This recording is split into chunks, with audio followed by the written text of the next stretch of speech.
Hello, my name is Alan Lutwin. I'm the Executive Director of Westchester Collaborative Theater, and on behalf of WCT, I'd like to welcome you to today's inaugural performance of the Hudson Valley New Voices Festival. Today's performance, GenZ Outloud, will feature the work of talented emerging new playwrights from up and down the Hudson Valley. And in weeks to come, we'll be presenting a reading called Vintage Voices, which will showcase the works of seniors in our community, and Voices of Color, written and produced by the BIPOC community. We hope you'll come back and see these other shows as well. We thank you so much for your ongoing support of WCT. We're so glad you could be here today, and please enjoy the show. Hi, I'm Nate Flower. I'm the director of GenZ Outloud, the first installment of WCT's Hudson Valley New Voices Festival. These are some amazing plays that you're about to see, written by 14 incredible playwrights from across the Hudson Valley region. And these plays are performed by 23 actors from across the country. And I mean across the country. We have actors from Puerto Rico, Kansas, Connecticut, and all across New York. This is live theater that you're about to see. And as much as we all are craving that return to live theater where we're in a shared space, this broadcast is live. I'm not live right now. This is a recording. But what you're about to see, these performances are happening right as they reach you on your screen. And that's pretty exciting. It's a dynamic environment. It means that just like live performance spaces, anything can happen. So stay tuned. And whether you're curled up on the couch or maybe even already curled up in bed, that's another really nice benefit of Zoom broadcast theater, right? I hope you enjoy GenZ Outloud.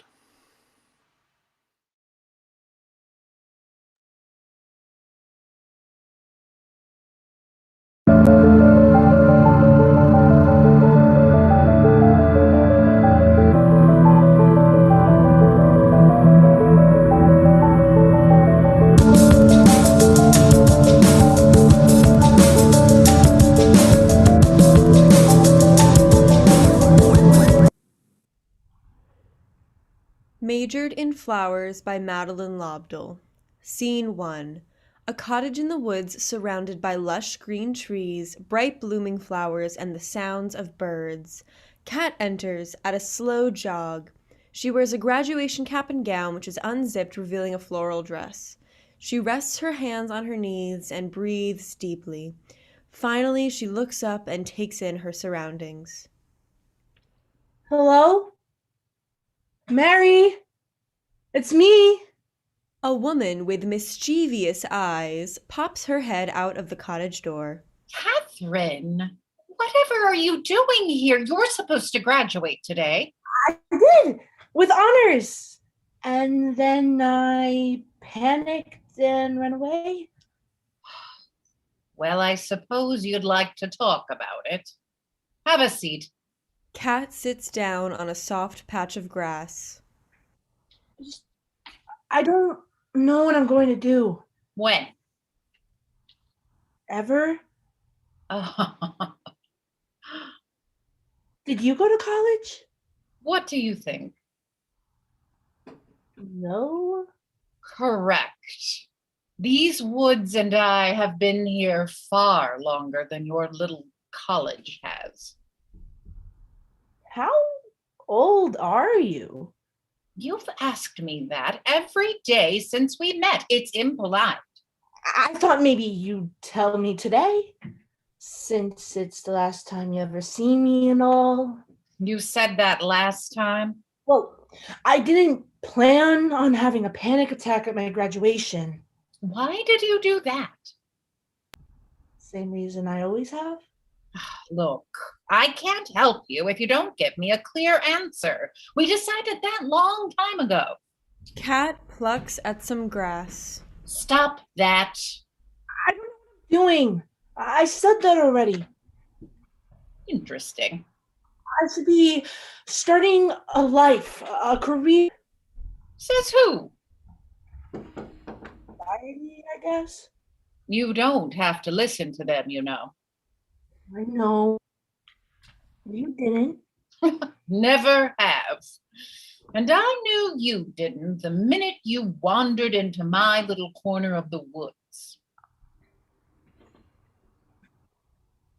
Me and my friend Matt always joked about running off and starting a farm together, somewhere with no cell phone service or internet connection.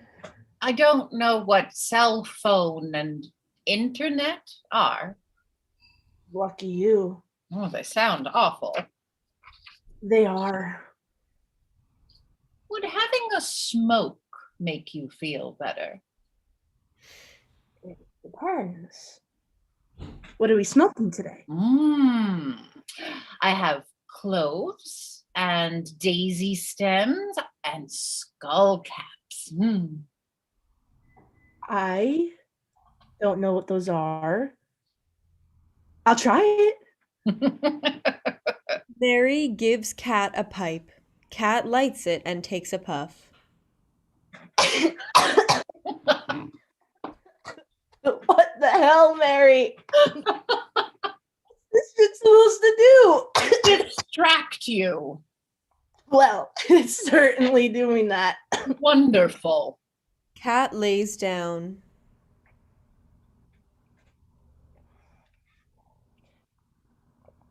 Tell me how you ended up here. Haven't I done that enough?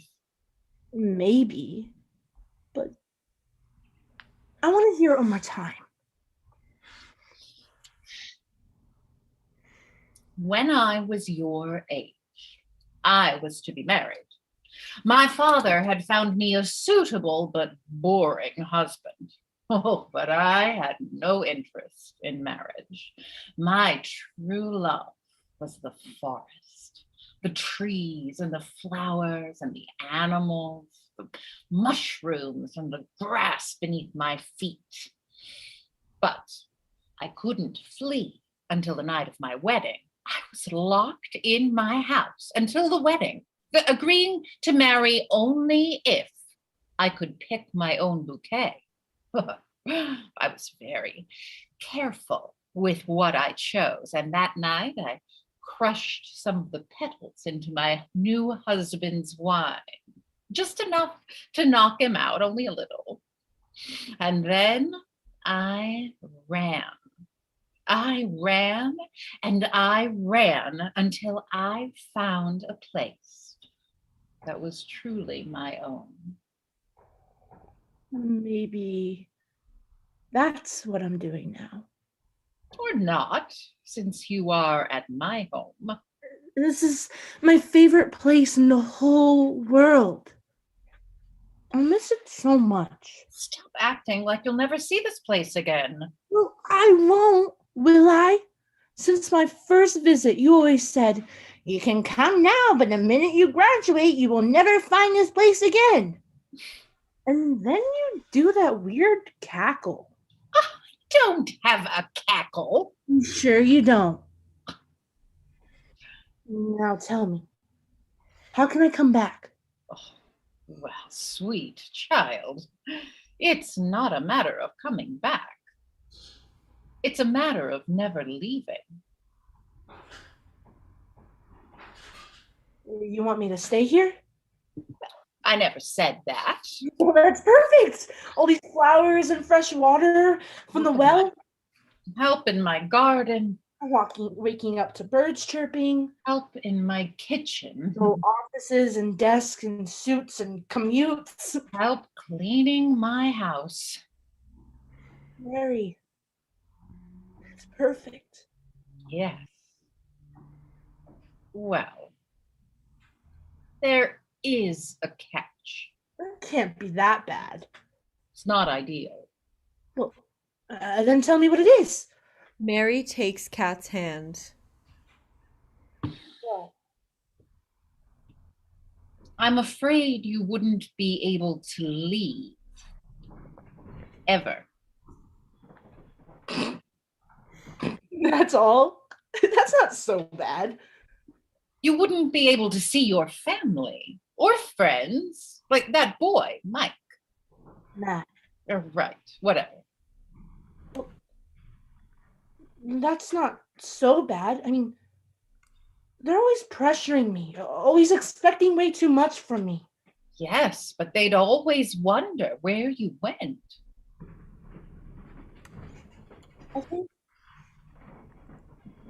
I think being missed is nice. The idea of someone always waiting for you, always wanting you. I like that feeling more than the pressure. I've had that feeling for years now. It can feel nice until it turns into guilt. You think you're the one being missed, then you realize you're also missing someone. You're seeing your mother, your father, your sister every night while you lay in bed. You think of them having a funeral for you because you never came back. You think of search parties as you lay in a part of the woods they'll never find. You think of all you left, of children, of weddings and parties. You think of laughing with your friends and your mother brushing out your hair. You think of your little siblings growing up. You think of them having families. You think about having a family of your own, and maybe it would be nice not to be all alone. You think how everyone you love could die, and you'd never, ever know. And then the next day, you wake up and you hear the birds chirp, fetch water from your little well. You drink tea and bask in the peace and sunlight. And you think of the life that you left, of the man that you never loved, of the father who locked you away. You think you are free now. No one expects anything from you. And maybe one day someone will find their way in your corner of the world and try to make room for themselves in it. And you'll think, well, this is family.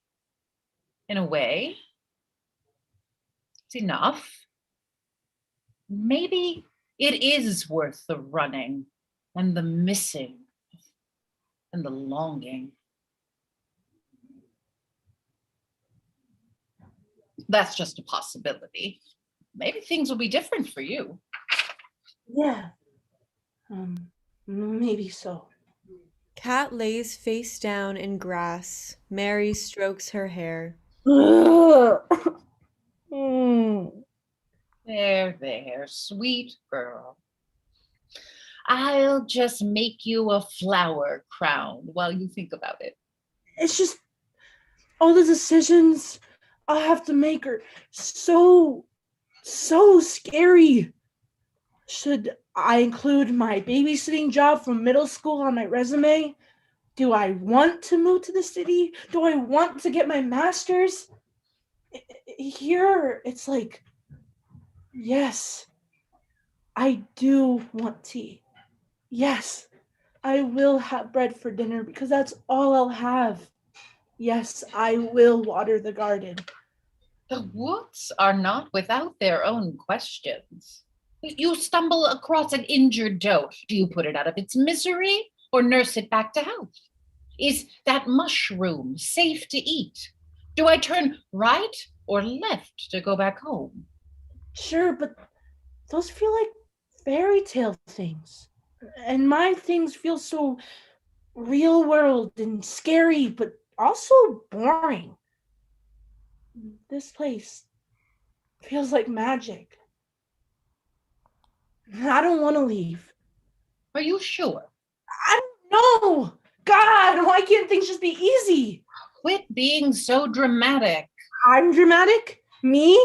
You're the one who told me that I can never leave if I decide to stay. You are not the first young woman I've had this talk with. Where are the rest? Most just left, lived their lives, never to be heard from again. And the rest? Buried somewhere in this garden. What? It's not like I killed them. They all died of natural causes. And the mushrooms I mentioned earlier. That's not ominous or anything. Well, some girls aren't made for this.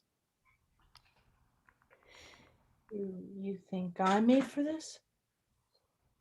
I think all girls are made for many things. That's nice, but I don't think it helps me.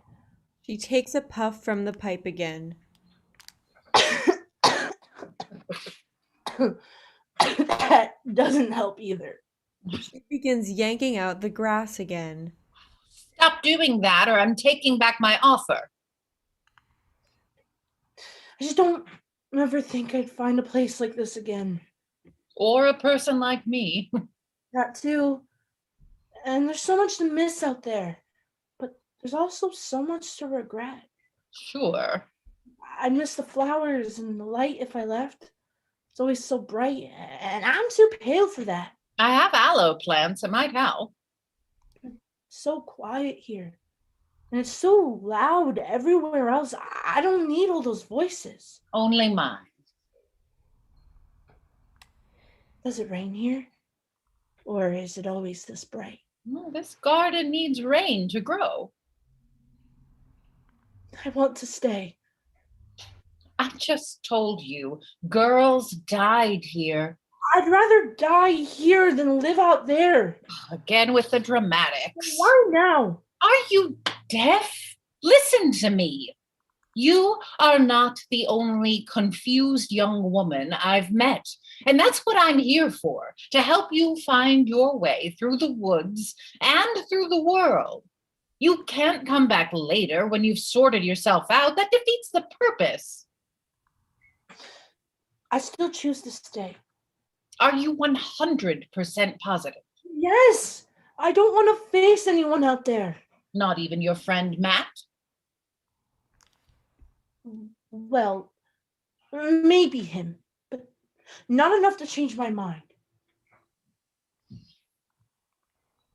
Fine. I'll set up the extra bed. Thank you.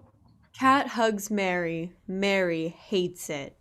Mary walks towards the cottage entrance. She stops. She looks at Kat, who is weaving herself a flower crown. Are you sure you can handle it? The work? Sure. It can't be that hard. Are you ready for calloused hands and dirty feet and sore limbs from digging and planting all day? Guess. Mary keeps walking towards the door. She stops again. Are you sure you can do without all of your creature comforts, fancy coffee and space heaters and, oh, that stupid little box you carry? It's a phone. Whatever. Are you sure? Is there really no coffee? Nope. I can do it. I think. Mary is almost to the door. What about the cold? Winters are hard out here. What are you saying all this for? I thought you wanted me here. Ugh! Can't you see?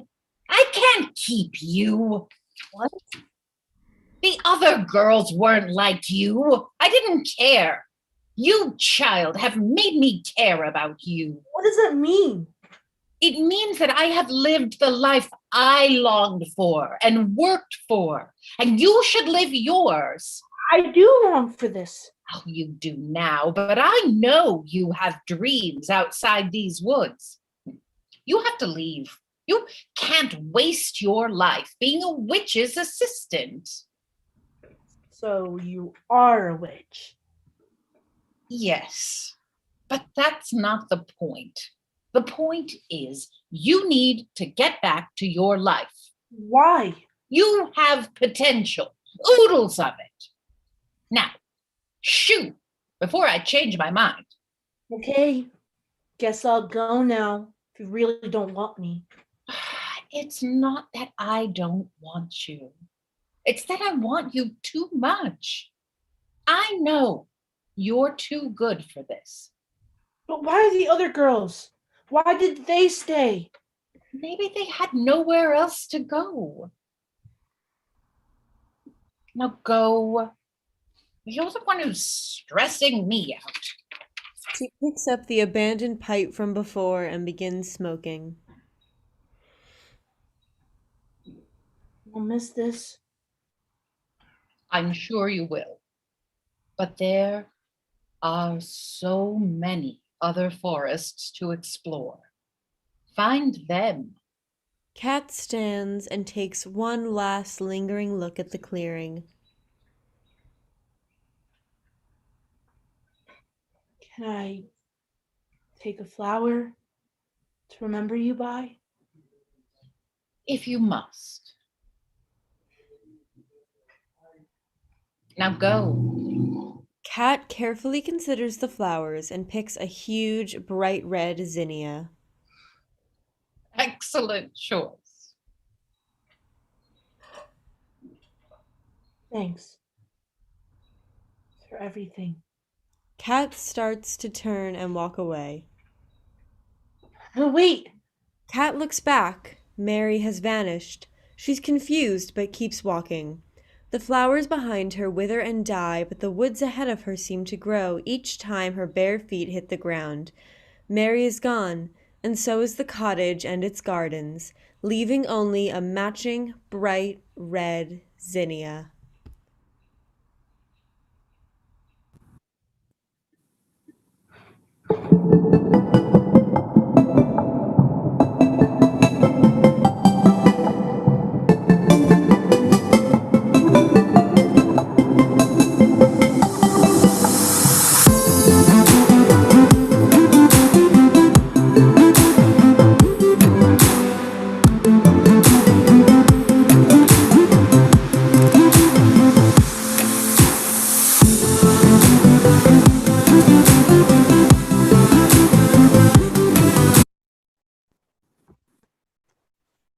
Last First Day by Laila Wilson. Scene 1. Stefan, Theo, and Pam finish up breakfast at the kitchen table. Theo scrapes at his plate dreadfully. He glances down at the noticeably oversized sneakers on his feet. Stefan, full of energy, scarfs down his food and knocks back a cup of juice. Stefan, don't let me hear anything about your foolishness today. And look out for your little brother in the halls in case anything happens. Protect him. And that's all I have to offer, right, Ma? Can I just stay home? Silly, on the first day. See? Now you got him all riled up for no reason. I don't mean to make it any harder for you, Theo. Not my intentions at all. I'm fine. Get on now. You two should leave early. Stefan and Theo shuffle up from the table.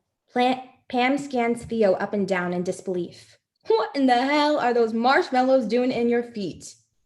You told me they don't look big. He not even... Wow. Thanks, Ma. Stefan swings his bag over one shoulder and storms off the stage. It's all going to be okay, Theo. You just wait and see. Theo follows after Stefan off stage. Scene 2. Stefan and Theo stroll down the sidewalk. Theo lingers behind slightly, gripping the straps of his backpack nervously. Yo, you're too quiet, bro. That's the problem. Don't nobody know the real you but me and Ma. But what am I supposed to say? It's like you always know how to talk to people. That's because I put myself out there and shit and talk to people. It's not that hard. You just gotta say the first thing that comes to your mind. Literally anything. Talk is game, man. I know you got it in you. You're my little brother. You just gotta like hone your shit or put it together or something. Well, what if I'm not thinking about anything? Mr. Straight A's from prep school? Now I know you got some thoughts going on in your big ass head. Come on, bro. It's a different kind of chemistry. You gotta work at it. That doesn't even make sense. Academics and social settings are two very different things, Stefan. They aren't. This is what I'm saying. You're always trying to make shit harder than it needs to be. Nobody cares what you're saying, Theo. As long as you're saying something. That's what I'm getting at, man. Like, you've been at that white school for too damn long. You're just telling me this because that's what you and your friends do. Talk shit all the time, and you guys barely make any sense. All right. Don't act like you don't know why I have to have this conversation with you. I can't have mom and dad asking me, why you got beat up or where you are with shit. No, bro, you're fucking with my senior year. So don't start popping up about what makes sense and what doesn't. I never even asked to be at this dusty school. Trust me, I wish the scholarship was enough for me to stay in Boston. And I know you think it's stiff and white, but I actually like it. Forgive me if I've found more things in common with the guys there. Just because you can't understand it doesn't mean it's bad. I don't even care anymore. Can we just not talk for the rest of the walk? Look, bro, if you want to survive your first week or shit, real talk, your first day, then you better stop giving me such a hard time. We're dead almost after school, bro. And you don't even know how you're about to establish yourself yet. That doesn't scare you? Sort of. It's like I'm going to prison. All right, then. Let's start over. Like, just all fresh, all new. All right? Okay. Okay. First things first, you gotta look at how people move. And by that, look at their clothes. There's no uniforms at King Senior High. That's why I told you leave them both shoes under the bed. Them shits I gave you on your feet, those are fire. And you might even get some play if you act right. But don't crease my shits though. I'm gonna really have to do it to you, man. I don't know though. I actually feel like I might miss the uniform. I do like the sneakers though. So I guess I'm off to a good start. Yeah. But don't get ahead of yourself now. Nobody's gonna notice the kicks until you put yourself out there. So what do I do now? Yo, you tend to like clam up and hide like a hermit crab or something when you get around people you don't know. Remember that time, that block party on Jay's when that girl walked over to you and you froze? That was a long time, Stefan, okay? Jeez. So what? I really don't see how this is helping me right now. Like Dad always said, don't get your panties in a bunch. Just chill out. You gotta dap up people in the halls. You already know Marcus, Omar, Chris. They all know you're going to school at home now. I was telling them the other day. Hang around the common area. That's when everybody walking by will see you. What time do I have to hang around in the common area? In between class, dummy. You trying to make everything a period? Okay, so where do I meet you for lunch? Like, in case I don't make any friends by then? You will, if you listen to everything I just told you, prep boy. Can I ask you something? Talk, You have bro. to be honest. Talk, bro. Am I really that different from kids at public schools? You know, different from a New Yorker going to Cali or something. You're just in a new spot. Nothing that serious. I think I can handle everything you told me. But it's like, am I just going to stick out anyway? I'm trying to help you, you know that, right? I used to be just like you, man. I always used to be on my own, did my own thing, stayed to myself most of the time. I didn't even go to the pep rally when I was a freshman. After I joined the basketball team, it forced me to be like out there more. Like that's how I met Marcus and Chris. You never told me that before. You said you were always popular, Stefan. Did you not say that? Man, shut up. Cannot tell you anything. God. The only reason you're concerned at all right now is because I'm coming to your school and you think I'm going to make you look bad.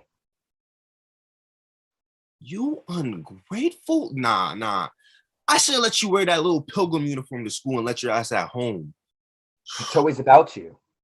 I'm just an inconvenient loose end and you have to deal with. You know what? Most little brothers would have been grateful for the gems I just put on top of their head and help them build their own little kingdom with. But no, not you. You always got to frame me as the bad guy somehow. Theo pulls out his phone and begins to dial.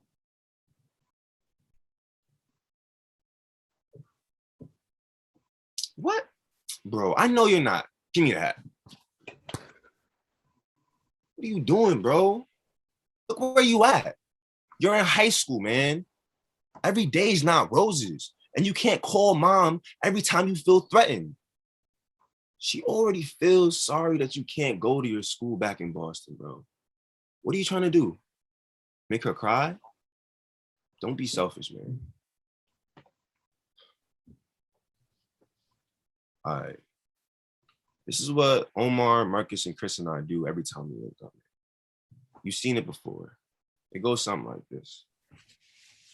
Here first, then up, then down, then bop, bop. Wait. So Here, then up, then down, then pop, pop. Yeah, you got it. Hey, man, just pick it up. You know she's gonna keep on calling all day if you don't. hey, Ma, I thought I left my money at home, but I have it. Yeah, we're fine. Love you too. Hey, I see you. Word. What's up? Stefan slaps Theo's large backpack. He hits something hard shoved in the outside pocket and reaches back to feel the pocket. Bro, I know you don't have those fucking boat shoes in your bag, bro. Theo takes off running towards the school, gripping his backpack straps. Stefan chases behind. End of play.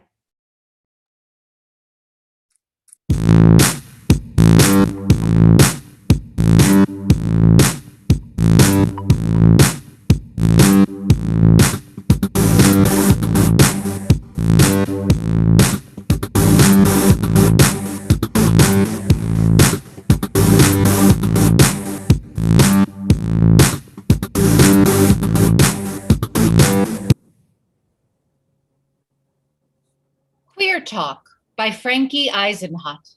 A family home in Virginia. Linda and Brad are sitting at the table eating.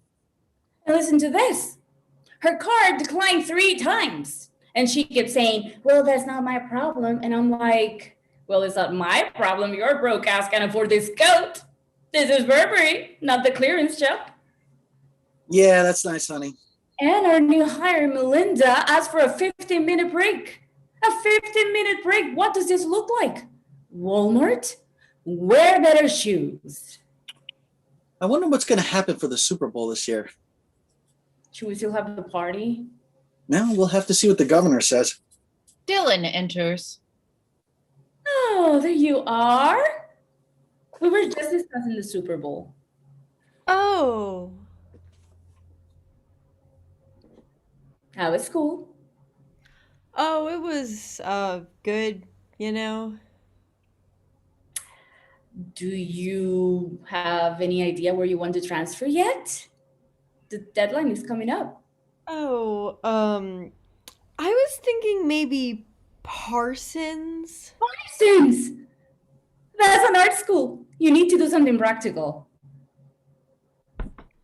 Yeah. Do you want to end up like your mother? Yeah. Wait, what? Listen, I'm an adult now. It's my decision.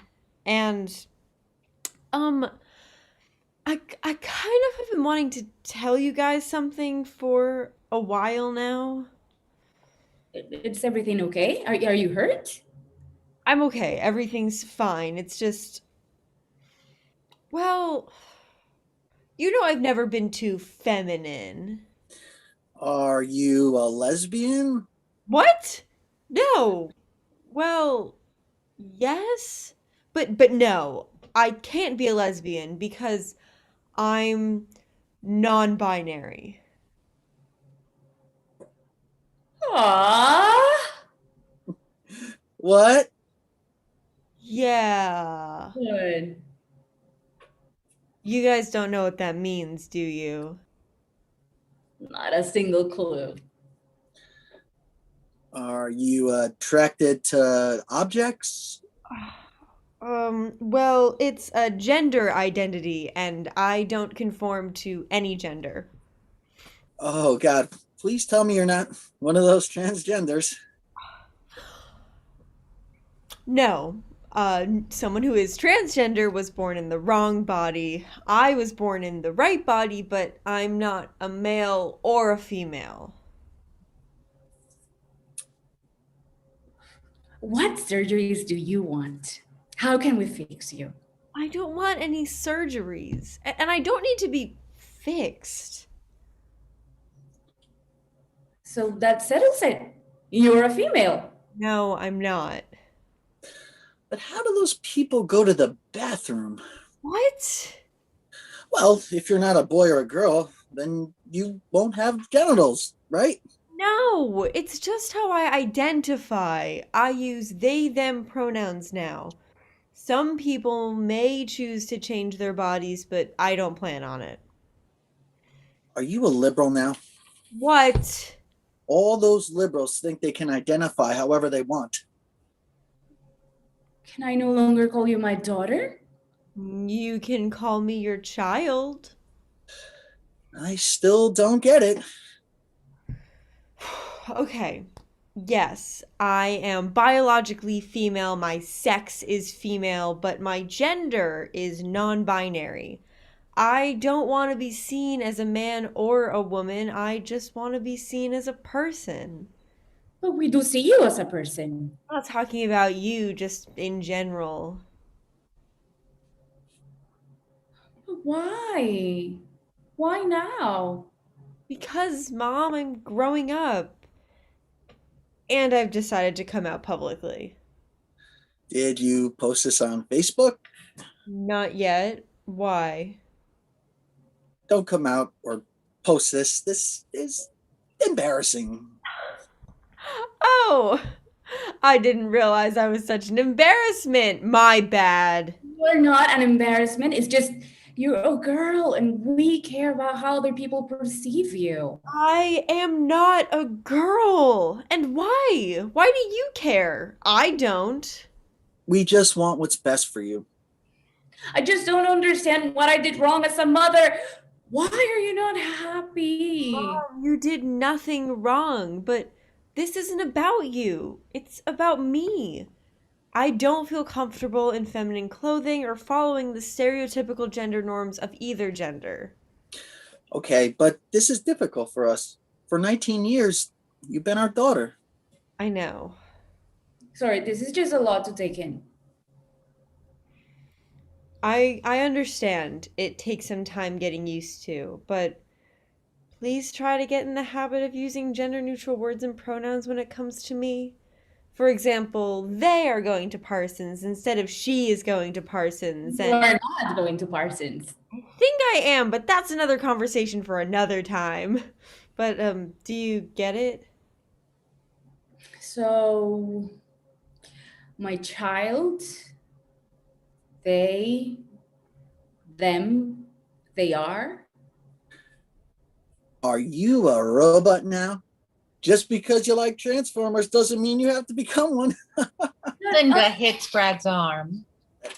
Oh, that's not funny. That wasn't even a good joke. That just sounded stupid. Sorry, I really don't get it. And I think this whole thing sounds a little silly.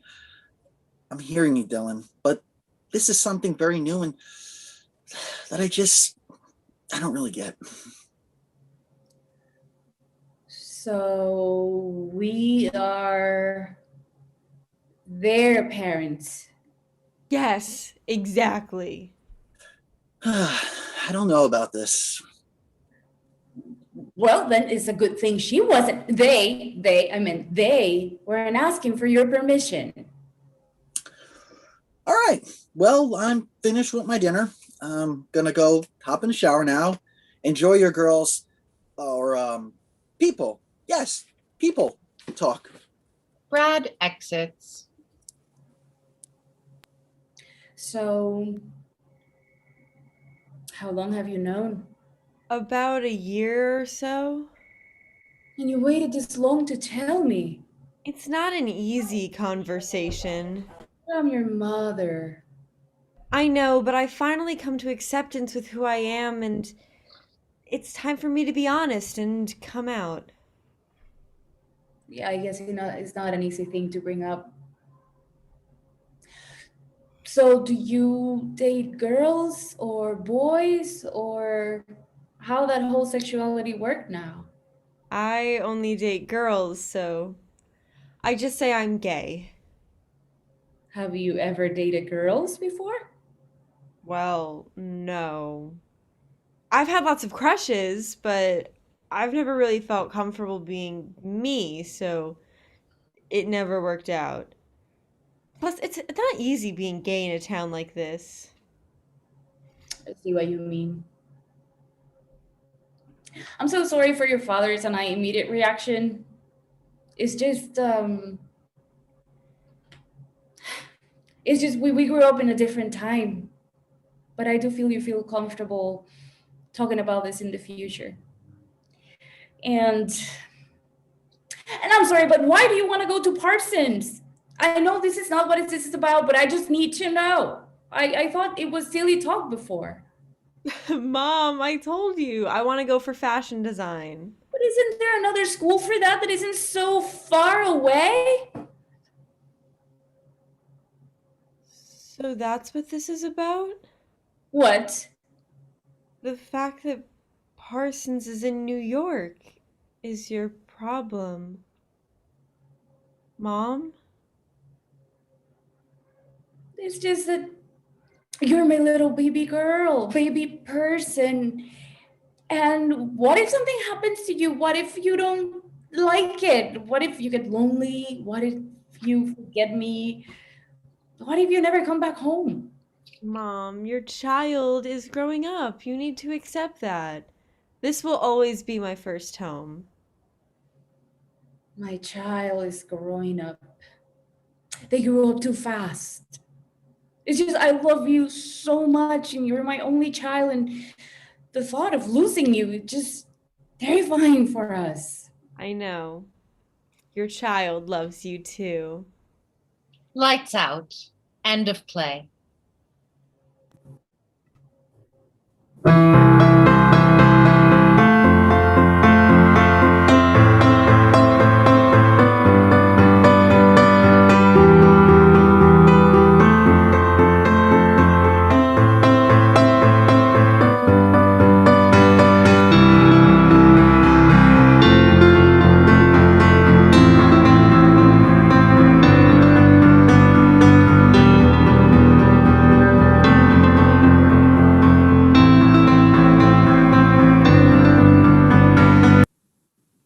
Elevator Pitch by Claire Cohen-Kowan.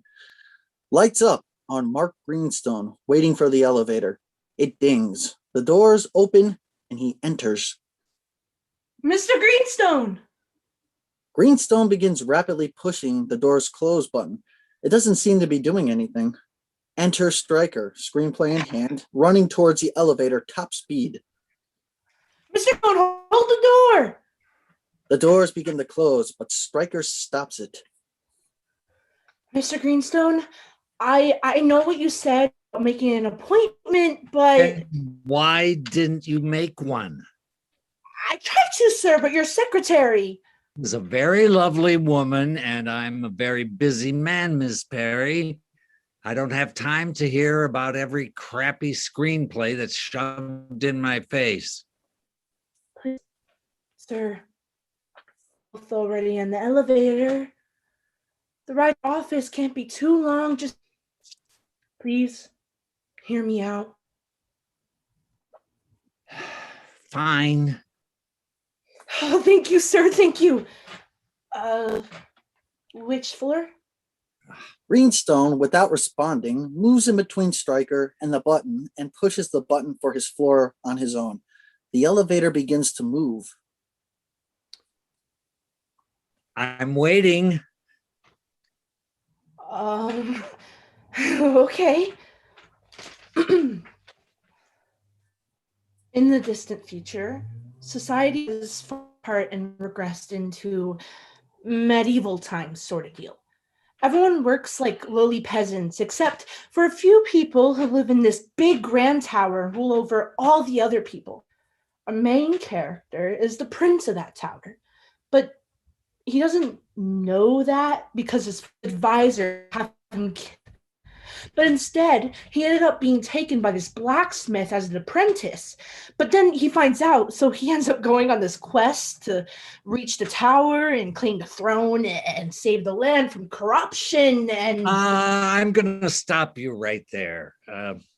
This is the most boring, contrived piece of tired bullshit that I've ever...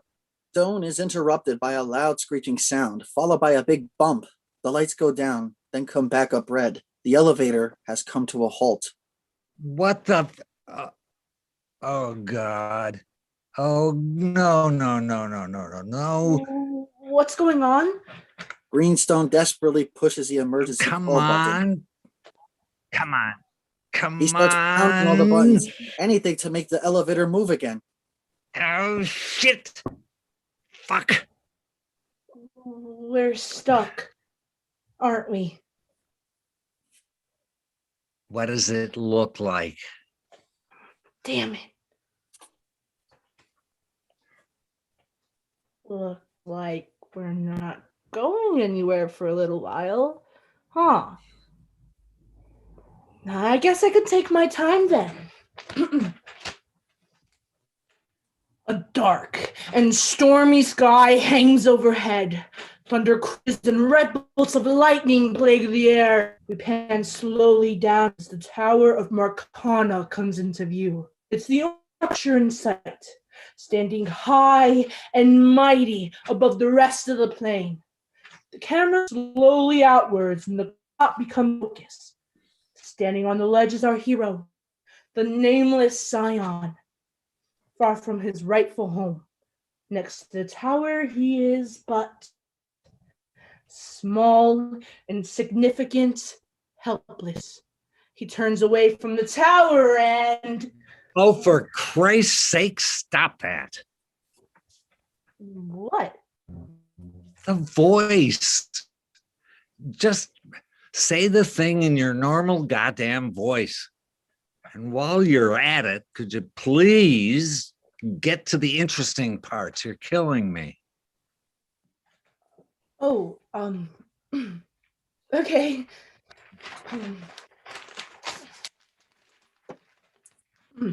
Scene 8. The Scion. Having just renounced the apprenticeship to which he had devoted his life, wanders through the market. He's seen this place 1,000 times before, yet it all looks different now that he's learned the truth about who he is. He is determined to confront his grandfather, but he doesn't have the slightest idea where to begin.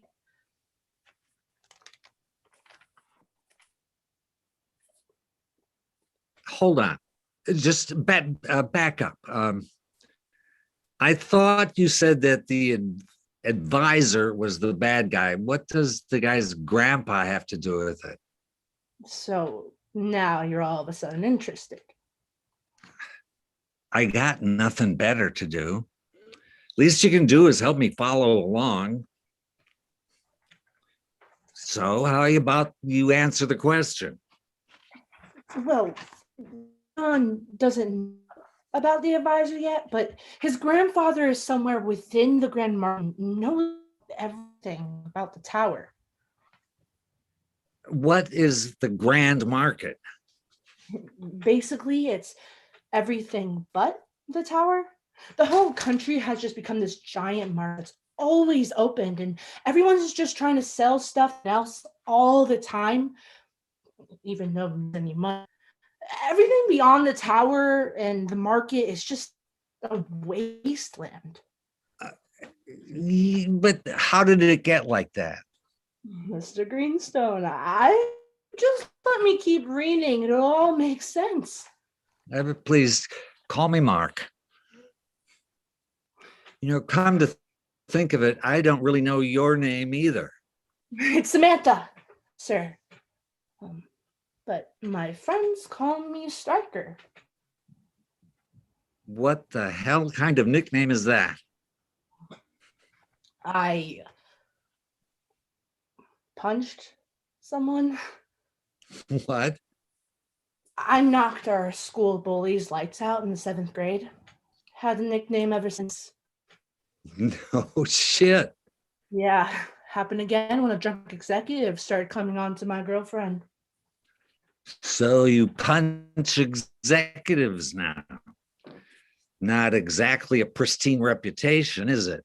Oh, I'm sorry. You're not gonna punch me, are you? Oh, no, of course not. I idolized you. I would never. Calm down, Striker. I'm just yanking your chain. Look, sit down. Why don't you just make yourself comfortable? We're gonna be here a while. Okay. Now, where were we? The scion is looking for his grandfather, who gives blade, which serves as proof of his nobility. And I assume that he meets some friends along the way to help him on his perilous quest. Yeah. And the band of misfits makes their way to the tower, facing trials and tribulations along the way. What are they? Well, I've heard a lot of screenplays in my day. I know a standard hero's journey when I see one. Just because it has structure doesn't mean it's not original. If you just let me keep reading, you'll see. Why did you write this? What do you mean? Now, if it's so original, then you must have put something important into it, a reason that you had to tell this story, Why did you write this? Well, Mr. Green, Mark, I come from a small town in middle of nowhere, Delaware, and my family poor and really anything to do except watch a lot of movies. And whenever I did, I couldn't help but imagine what it would be like to make movies of my own. I wanted to tell stories that would inspire the way that other stories inspired me. I dreamt of moving to Hollywood and making it big as a screenwriter. I worked for years at tables, and eventually I saved up enough to move here. And now I'm just waiting different tables.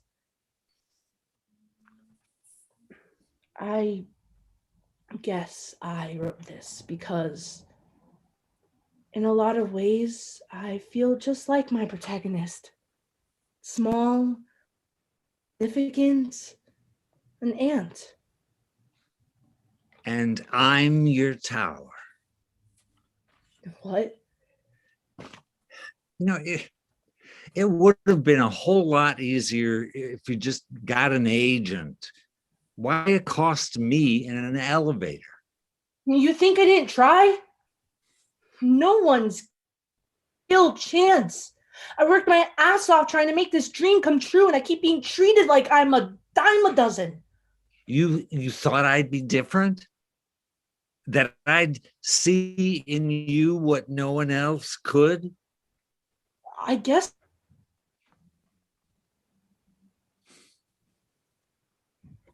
What do you know about me? I mean, you're one of the greatest producers alive, if not of all time. Your films have 10 Academies and you've been nominated for upwards of 30. You're 58 years old and your career when you were 26, that's younger than me. Listen, I didn't ask you what you know about my Wikipedia page, kid. I asked you, what do you really know about me? Understand. Don't think of me as some big shot producer.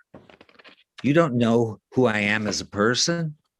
All you know is that I told you to call my secretary to get rid of you, and that I've been a dick to you since the moment you walked into this elevator. You act like I can make all your dreams come true with just the snap of my fingers, and it's pathetic. I'm not a god. Sam, stop treating me like one. What happens when he gets to the tower? Sir. What happens?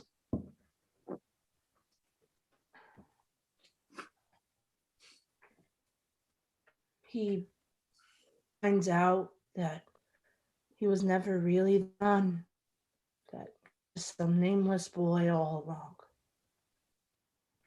But he won't quit now. Over the story, you find out all the ways the advisor has made sure that things stay exactly as they do, withholding resources, lying to the masses, the whole 9 yards, really. And he's determined to take over and make things better. And so they fight, and he wins, and he does. The end. I figured you'd say something like that. It's bullshit. Let me tell you what really happens. When he gets to that tower, when he finally makes it, there is nothing. It's just as bad on the inside as it is on the outside.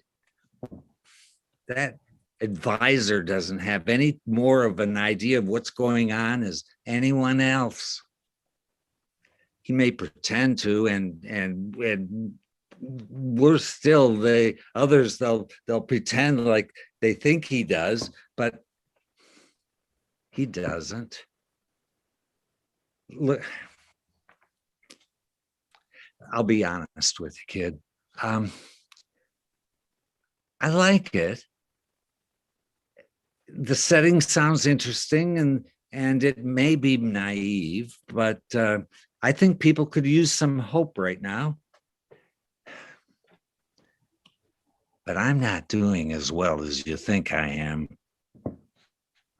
I don't know if you've noticed, but the last few things that I've put out haven't made the grade. I've got a couple of people breathing down my neck, and my ass is on the line if my next movie isn't a hit. See, this is a big budget film, and I don't have a big budget for you. I wish I had. And I wish I had enough faith in myself to have faith in you, but I don't.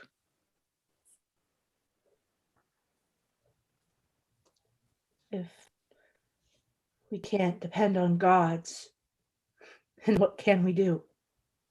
Stryker, I don't know any better than you do. Who does? I'm not sure. The elevator starts running again. Oh, thank Christ. Look, I'll tell you what. How about you leave the screenplay on my desk with your number? We can talk about potential changes and maybe turn it into something. What do you say? No, thanks. I think I can be better, more realistic. You kidding me? Do you know how many people would kill for an offer like that? I knew one. The elevator dings once more. Well, your time's up, kid. It's been nice knowing you, Stryker. Now, get the fuck out of my building, all right?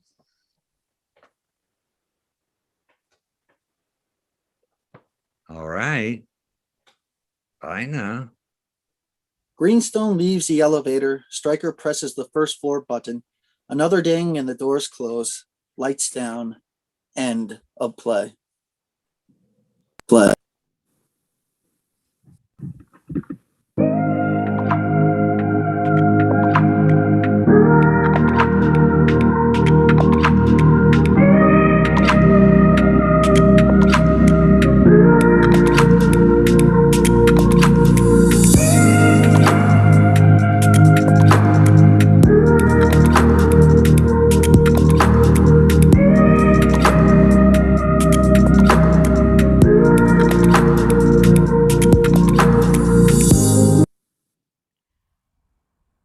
Prom Night by Ruby Leibmann. The girls' bathroom on prom night. A typical school or prom venue bathroom. There is a row of sinks with a large mirror in the front.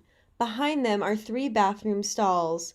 We see Heidi fixing her hair in the mirror as her friend Laila looks on. 2 of the 3 stalls are open and they all appear empty. You have one extra bobby pin. I can't get my updo to stay. Your hair looks fine. I swear. No gum stuck in it this time. Love to bring that up, don't you? It was 5 years ago and it wasn't my fault. This again, I'm telling you, no matter what Carter said, if you at age 12 believe that double bubble gum would make your hair shiny, that is on you. Well, I'd rather make that mistake than to be the cause of the spinach disaster of 2008, Laila. Anyways, right now my hair looks awful. Do you have hairspray? Yeah, but you don't need it.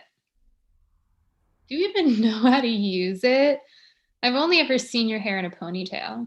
Don't knock it until you try it. You've been wearing your hair down ever since someone told you Jacob liked girls with long hair in 6th grade. But I guess it paid off. Yeah. Are you okay? Yeah. Just tired. Oh. Getting ready for tonight took forever. Oh, shoot. Do I need to fix my earrings? I feel like they're angled weirdly. They're fine. Now stop avoiding him and go dance. Come on. Why would I avoid Carter? It's not like I'm shy to be around him or anything. I've known him for forever. I practically saw him in diapers. Do you have lipstick in that magic bag of yours? She takes a tube of lipstick out of Layla's purse and begins to apply it. Yeah, but this whole night you seemed off.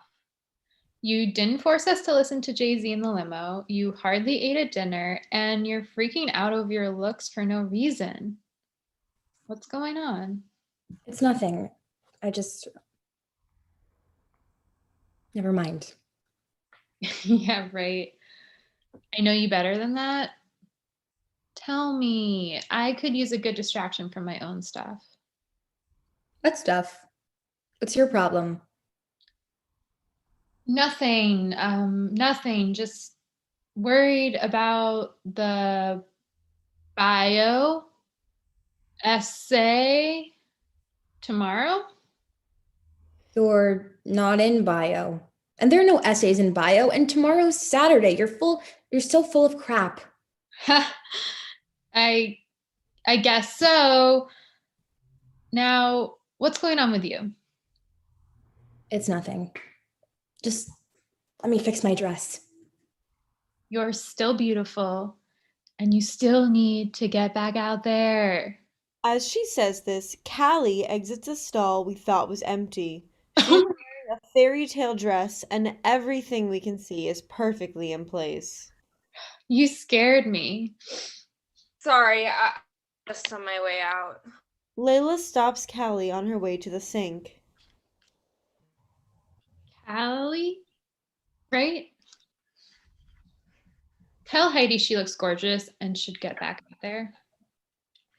You look gorgeous. Hey, are you okay? Callie turns around and we see that Callie's dress is horribly and irreversibly ripped in the back. Oh my God. Oh, I was getting out of my chair and my dress snagged on the table. No, I'm sorry about that. And then I came here to fix it, and I was trying to tuck the loose thread in and accidentally pulled it apart. Ouch, that really... And then I tried to rip that part off, and the whole back just came apart. That's the story. Callie turns to leave, holding her dress together. Wait, where are you going? I don't know if you could dance in that without it falling. I'm going home. There's no point in staying. You can't go home. It's prom. We can find a way to fix the dress. But it won't be perfect. I guess not. I just wanted it to be perfect. I needed it to be perfect. What do you mean you needed it? I've had the worst time in high school. I stayed for hours every night to keep up with my grade, and I pulled a billions for volleyball. I spent every Saturday at debate competitions. I never got all the high school stuff. No parties, no tailgates, nothing. So I told myself that my senior would be the time to do it. I was going to come out and live with a girlfriend that I love in a gorgeous fairy tale ball gown and a perfectly styled shoes. I even learned the waltz. I got my corsage, especially dyed, to match my dress. I was gonna have the night just to be in high school and have everything be perfect, and I was so close. I'm Andrea. We got a Rolls Royce. We're having a great time, but then my dress ripped, and now I'm here, and I never got to have my perfect prom night.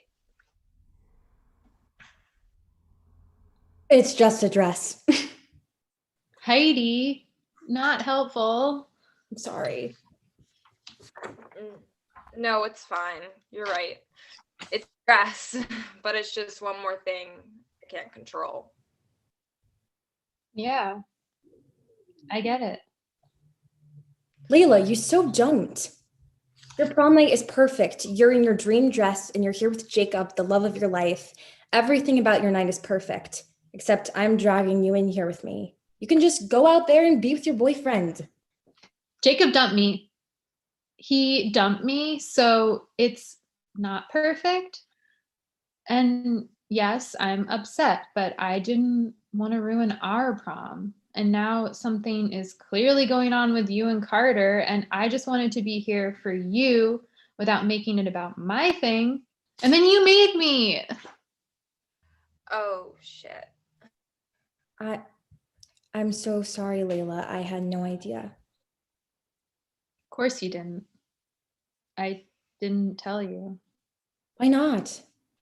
I mean, what happened with him? Nothing. Or at least I didn't realize there was anything happening. I was really happy. Oh, he seemed happy too every time I saw you two together. What'd he say? Not much. He said that it's him, not me.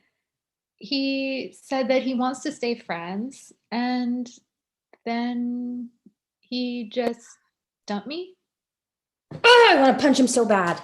No, don't. He was really sweet about it. He said he was doing it before prom, so I wouldn't remember my prom as what happened right before my ex dumped me. And he even said he would still be my date. Is it better for prom to be right after your ex dumped you? And you agreed? Yeah, he's sweet. And he's a good friend to me, whether we're dating or not. I still can't believe you didn't tell me. I didn't want you to have to spend your prom night worrying about me. Yeah, well, instead you spent your prom night worrying about me. What's up with Heidi? Nothing. She's avoiding her date. Who's your date? Carter. He's my oldest friend, and I'm only going with him because we promised when we were 6 that we would dance together at prom. That's actually sweet. That's what I said. Yeah, he's great, but I can't do it. What do you mean? I can't dance. I have no rhythm and 2 left feet. I'm gonna go out there and embarrass myself, not in front of Carter, because we both know I'm way cooler than him, but everybody else is gonna see me dancing or trying to, and I'll forever be that girl who basically had a seizure at prom. That's ridiculous. Heidi, no one's going to care. How bad of a dancer can you really be anyway? You asked for it.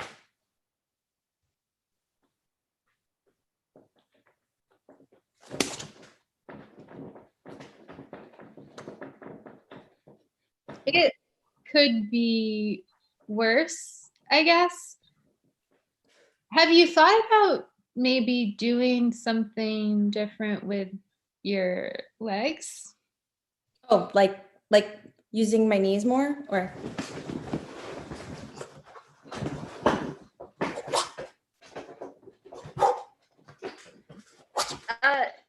No, I don't think that's what you meant.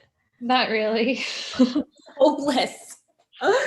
Maybe, but who cares? I do.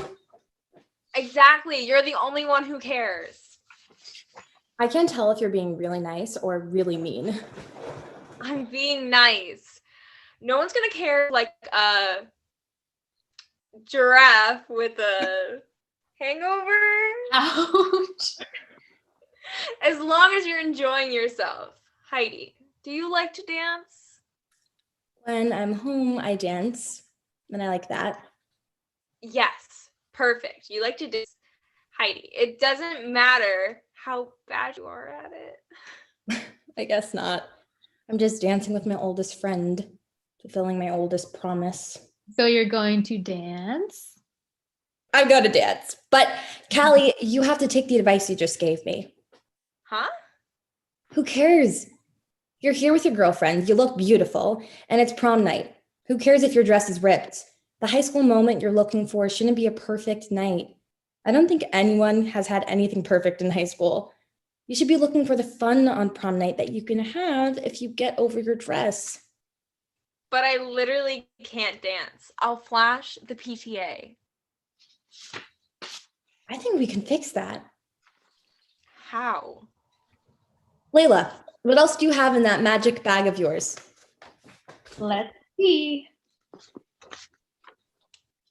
Cough drops, ketchup packets, nail polish, and safety pins. I knew these would come in handy someday. Can you fix these rips?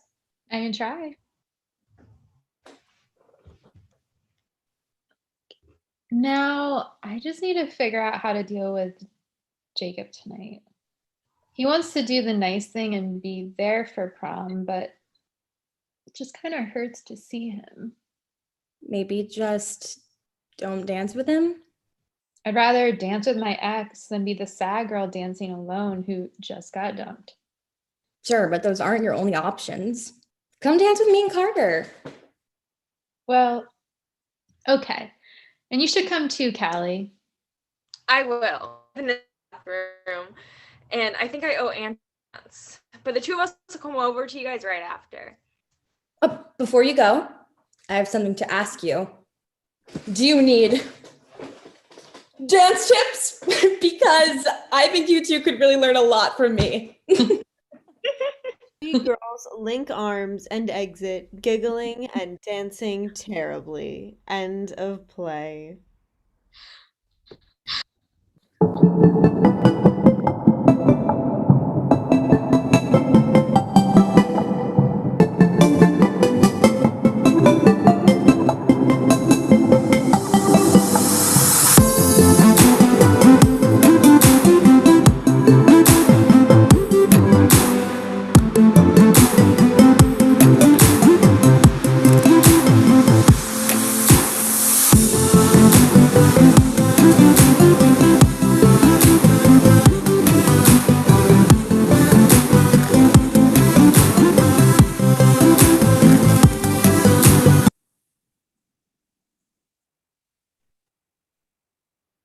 Last Meal by Shelby Joseph.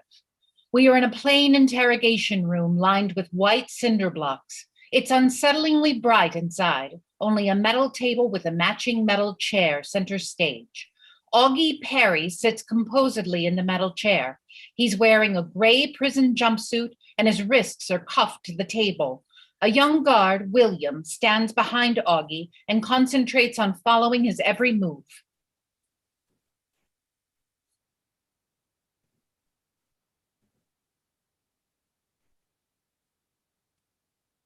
Shit! Hot. Excuse me, guard. Do you have any sugar packets I can use for my coffee? I usually take it black, but I guess today's a special occasion. William carefully grabs a sugar packet from his pocket and pours it into the coffee. He hesitates a bit, not wanting to get too close.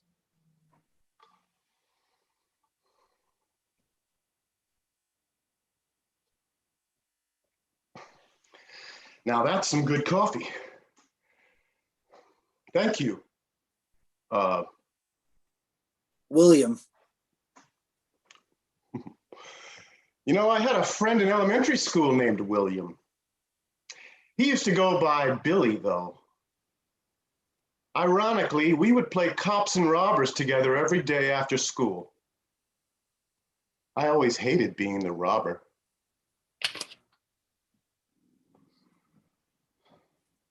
So what do you prefer, William or Billy? William. Good choice. Billy's the name of peasants, nobodies. But William is the name of kings. I should have kept my given name too. I was born August Perry, but shortened it to Augie when I got to middle school. Everyone said that the name Augie was too yuppie. So I started going by Augie. That's what you can call me. You only get 15 minutes for your last meal, so you better start drinking your coffee.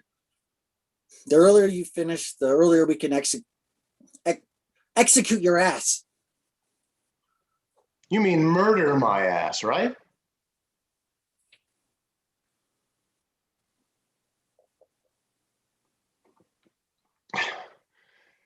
This must be your first time sending someone to the electric chair. I don't think you understand how many nightmares you're going to have. Take a deep breath. After this, your life is going to change more than mine.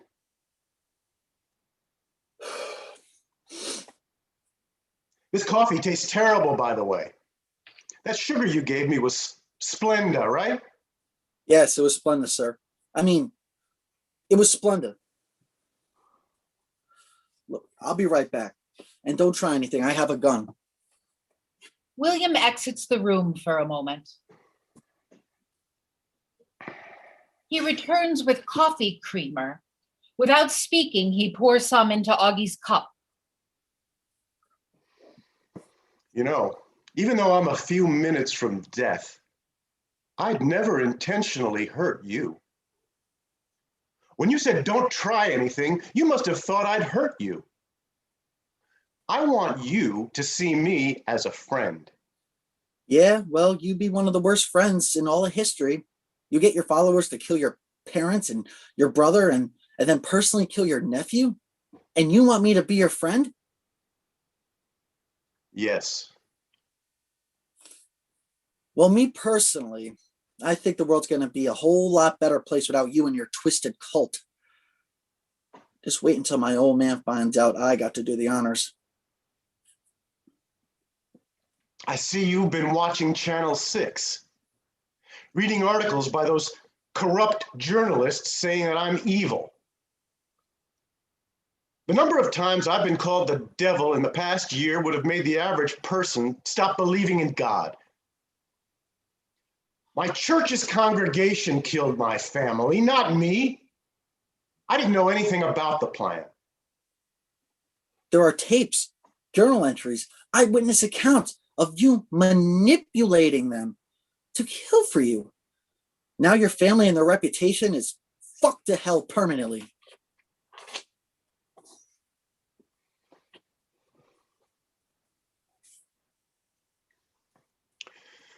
What would you do if the handcuffs you thought secured me to this table weren't cuffed at all? Well, then I have to shoot you. And how quickly would that kill me? You'd be out in a matter of seconds. Amazing. That's what I need from you. I need you to keep that thing pointed at me. I need you to pull the trigger. You know what? Why don't you grab me one last sugar packet for the road? I won't kill you in cold blood. Electric chair, a bullet to the skull, they're synonyms. But a bullet to the skull will be far less painful.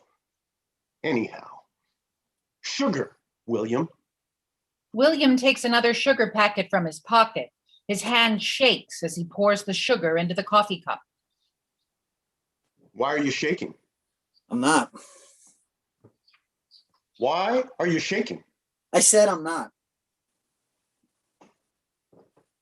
Why are you shaking, William? I'm not. Why are you shaking? I'm not. Please stop asking me that. Why are you? Why aren't you shaking? You're about to die and you want me to kill you? Here? That doesn't even make it. And then you ask for a cup of coffee as your last meal? I can't even fathom that. You think the people in France who were guillotined were given last meals by the government? No way. We're doing this whole thing to make you feel more comfortable, let you eat one more time, and then you waste your last meal on a cup of coffee. Now they're only giving you 15 minutes before we head to the other room to strap you into the electric chair? I was told that prisoners usually spend an hour in here eating a shit ton of fried food and cake and pizza but not you. You're almost finished with your coffee. I thought that we both had an hour to get ready. Why the hell did you have to choose coffee? Well, I was tired. And I knew it was going to be a long day. What would you have gotten for your last meal if you were me? Definitely something expensive. Steak with potatoes or a huge lobster with corn on the cob and butter. Something you can't buy often. You can't buy those things often? I mean, no, I'm not rich enough to get dinners like that all the time. One of the reasons that I agreed to be here is because I get a $300 check afterwards. You mean your old man couldn't slide you a $300 check instead? I mean, he could help me, but he won't.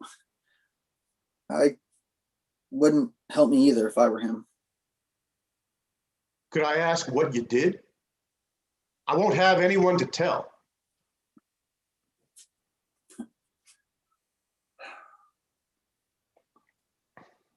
I'm sure it's not as bad as some of the things I've done.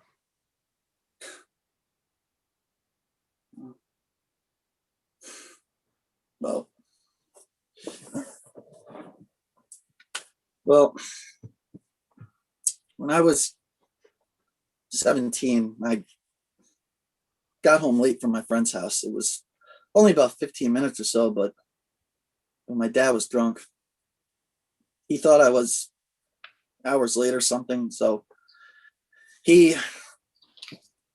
started choking me in the middle of the living room. My younger sister saw the whole thing, said I turned bright purple. She even tried to stop him and started clawing at his body and screaming, but he backhanded her. That's about when I passed out. I woke up in a hospital bed next to her a few hours later. She had the most brutal black eye you have ever seen. She got a black eye trying to protect me, her older brother. My grandma came to the hospital to pick us up and told us how much we embarrassed my dad, who was sitting in a jail cell. We had to move in with my grandma, and now I call my dad, I don't know, in prison twice a year. Sometimes he answers, but man, most of the time he doesn't. That's not your fault.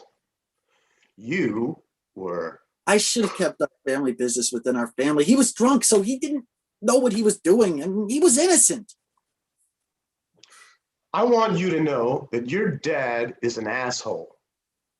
Plain and simple. Your grandma, too. Thanks. You're almost halfway done with your... Yeah. Halfway. How much time do I have left before the other guards get here? About 5 minutes.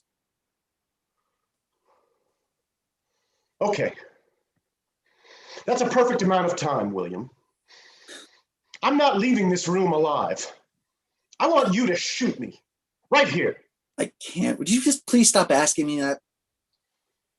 We have a lot in common, William. The biggest thing being that our dads hated us. My dad tortured me as a kid too, but treated my brother like he was a god. I thought that starting a church would make him like me, but my dad died still thinking I was a piece of shit. He made me the type of person who sits in a prison jumpsuit on death row. I didn't cause this. He did. And your dad is the reason I'm here too. You took the words out of my mouth. Do you even want to do this? Walk someone to the electric chair? It won't make your dad proud of you, I promise. You're the last person I'll ever have a conversation with, William. And I know that somewhere, deep down, you want to help me. I'm ready to die, but it has to be here. It has to be quick. But what if you're innocent, like you said before? I don't want to kill you at all if you're innocent. What if I'm not? I could shoot you, but only if it's in self-defense. So what do I need to do? Rush you? Cut you with my nails? What? What? Maybe you could throw your coffee at my face. Your cuffs are loose enough. Without letting William finish, Augie throws his scalding hot coffee on William's face. William grabs his gun and chaotically sprays bullets around the room. The final gunshot hits Augie directly in the center of his forehead. William falls to the ground, unable to touch his blistering face. We hear the stomping boots and yells of the prison guards running into the interrogation room. Augie, still cuffed to the metal table, smiles, dead. William slowly opens his eyes to see Augie's lifeless body.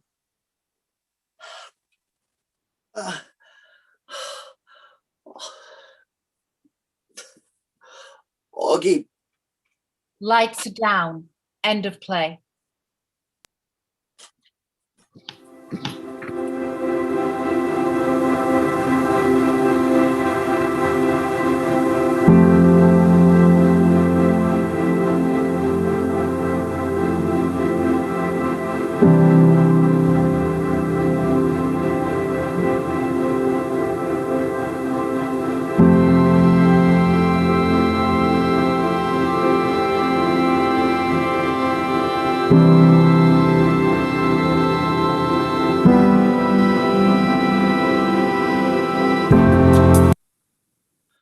Good Night, I Love You by Aladen, Gulmohamad. Raggedy sheets lay on a queen-sized bed. On the right side, farther from the door, sits a nightstand with a lit lamp on it.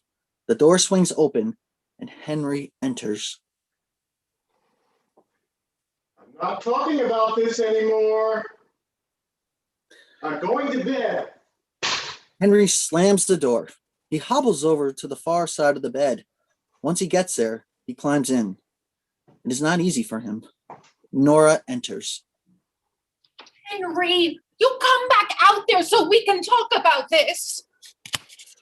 I am in bed. I'm not getting out of bed. When have we ever gone to sleep when we're fighting? When there's nothing else I can say to you. No. What? You're over there again. I've slept on this side of the bed for 10 years. I sleep on this side of the bed. It doesn't even matter. It matters. It matters to me. You enjoy it. The walk from the door all the way over there so you can finally crawl into bed. I don't enjoy it. So why do you... You are sick. You are tired. So why do you insist on putting yourself through more than you have to? Don't talk to me like that. I'm not yelling at you. Exactly. You're not yelling at me. Do you want me to yell at you?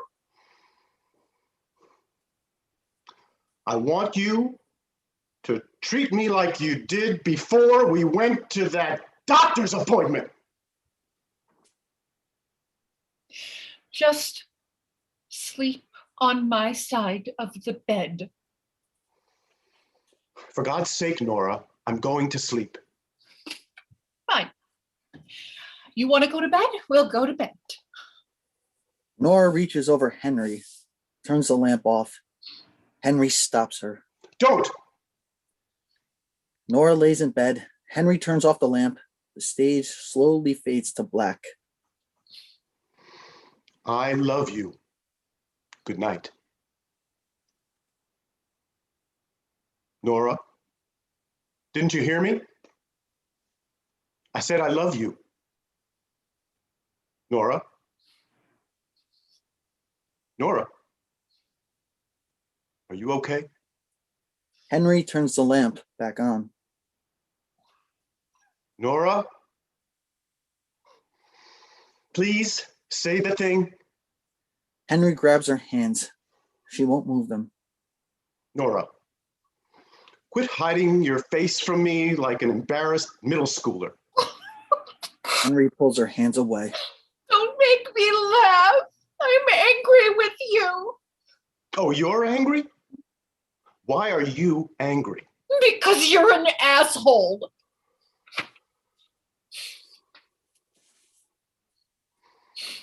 You're right. I'm sorry.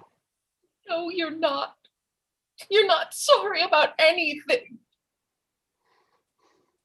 I'm sorry that I hurt your feelings.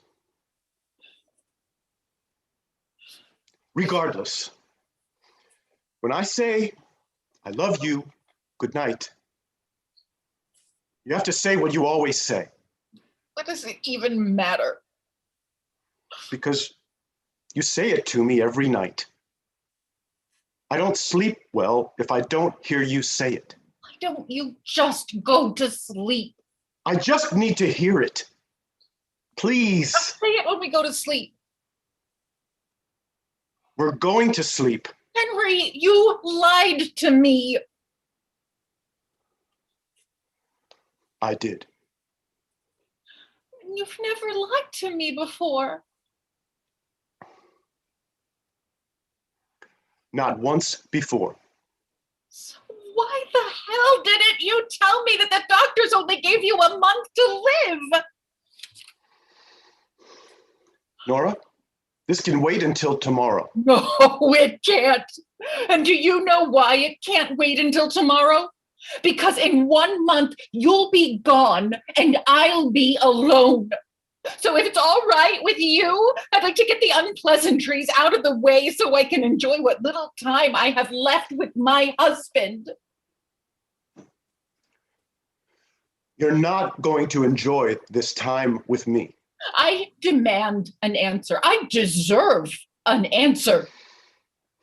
I have been with you through your diagnosis, all of your treatment, every setback, everything. Why hide this from me? Don't you think I deserve to know?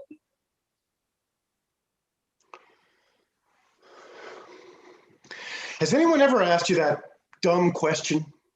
Something like, would you rather know when and how you're going to die or be left completely in the dark? What does this have to do with anything? Trust me, you want to be left completely in the dark. I've known for a while now that my time is almost up, and I've spent every moment trying to forget it. And that's just how I feel about it for myself.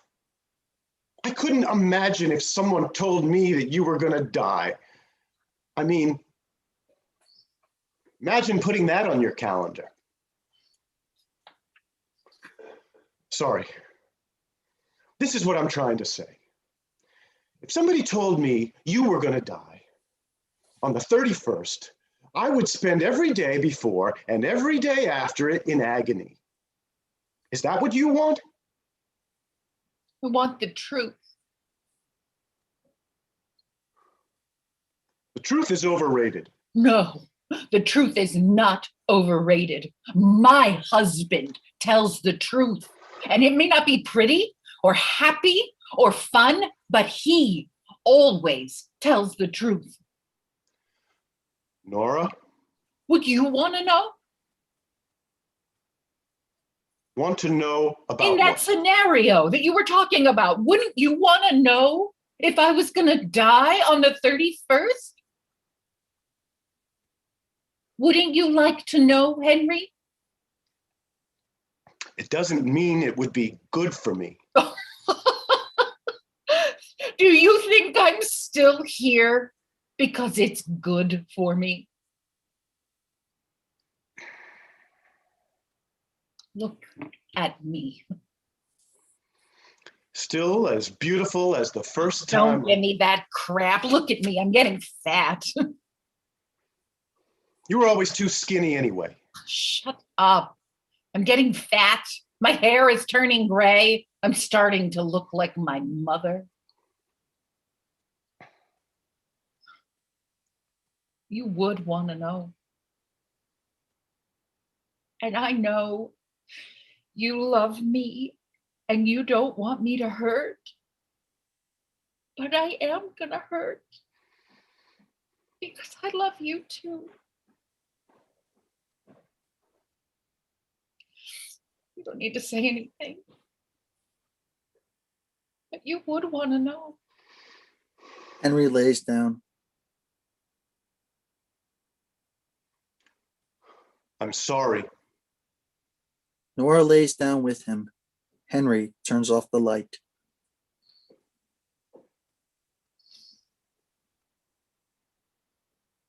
I love you. Good night. I love you too. Good night. End of play.